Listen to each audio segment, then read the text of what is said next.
Hello, everybody. Hello. We're here to speak about your latest novel, Norma. And Norma is a fascinating blend of fairy tale, supernatural elements, crime fiction, realism, and so on and so forth. Could you say some words about the background of the book? How did it turn out this way? It came to me as a surprise because I started to write a short story, a postmodern version of fairy tale Rapunzel. But it was so much fun. So after the week, I noticed that I had over 100 pages. So I had been sitting and typing the whole week without sleep almost. And in a month, I had the first version of something I was starting to doubt that perhaps I should write it out as a novel and not to think about the short story anymore at all. So in that way, it was a new turn to me, but also because I'm doing a lot of things I haven't done before. On the other hand, there are old things as well, so all is not new. I'm still exploring exploitation and trafficking in new forms. In that way, there are things or themes that I have been working on for a long time, but then again, new things, and one of the new things is that it's contemporary. I've written historical novels before, and history is always like a one character. So in that way, I didn't have that kind of character in this novel, and that also was liberating. And I don't think if I had been stuck with a historical novel, then perhaps I had never thought about, having also, paranormal elements in the novel. And in that way, I was happy that I had this one moment when I wanted to write something I hadn't done before. So this is a story about hair, obviously, in many senses, but it also, one could describe it as a political statement also, because what's really going on, it's about industry, trade, but a very funny way of trading, or not funny, a tragic way, actually. Yeah, and perhaps surprising in a way that I'm writing about hair industry, and which is branch of beauty industry that has exploded in just few years, thanks to better logistics and online sales, and thanks to TV reality series, for example, and celebrities who prefer having a long hair and not a short hair at all. And also thanks to technology. The hair extensions are better than ever. And the hair fashion at this moment favors long and bouncy and hair.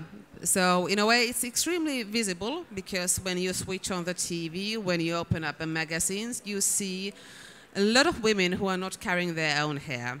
And at the same time, it's invisible because the origin of the hair is not talked about. I mean, all those women are carrying someone else's hair. Madonna is carrying someone else's hair. Beyoncé is carrying someone else's hair. In a way, pop star celebrities, they are carrying someone else's hair, but they don't talk about it. So in that way, it's invisible. And it's such a new thing as well that I guess nobody had actually thought about that we should talk about it. No, I completely agree with you. I'm a bit puzzled here because, I mean, women who want to have these extensions and so on, it's of course it's a question of fashion and hairstyle and so, but the knowledge about what's really going on beneath the hair is not existing. That is true, and it's a good question why. But on the other hand, fur coats.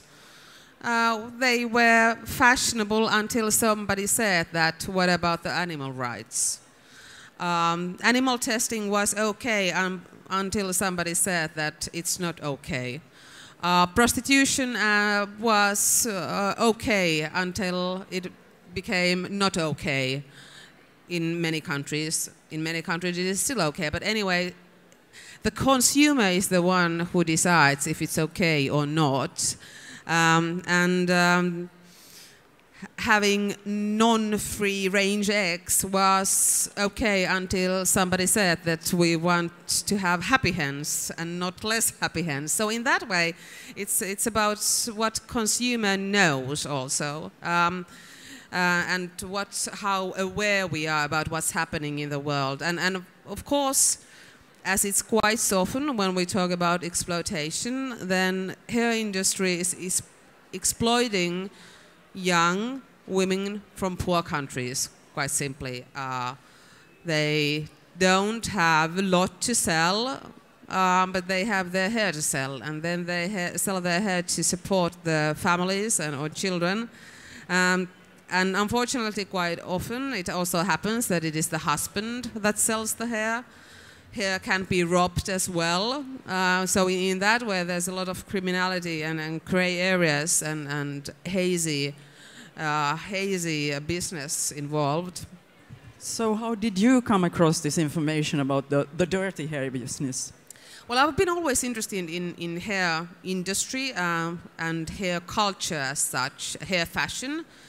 If you're interested in women's history, then you come up with the hair history as well. And selling the hair as such is not a new thing. I mean, also in literature, in Victor Hugo's Les Misérables, Cosette had to sell her hair and also her teeth. But nowadays, fake teeth are better than the human teeth. But still the fashion says that real human hair extensions are better than fiber extensions. So even though, in a way, there's a need for human hair for some reason, and that's up to the consumer. Are you okay with fibers? Or do you really want to have a human hair? I mean, nowadays, it's more fashionable to have a fake fur coat than the real coat. So in that way, it's up to the fashion, and it's also up to the consumer. What do you decide? And in that way, it's not up to those who sell their hair. They don't have much rights at all. No, and they don't have any voice either, maybe. No, they don't. No. But I'm thinking of the consumer, the ignorant consumer. It's kind of funny to imagine that you have somebody else's hair on your own skin.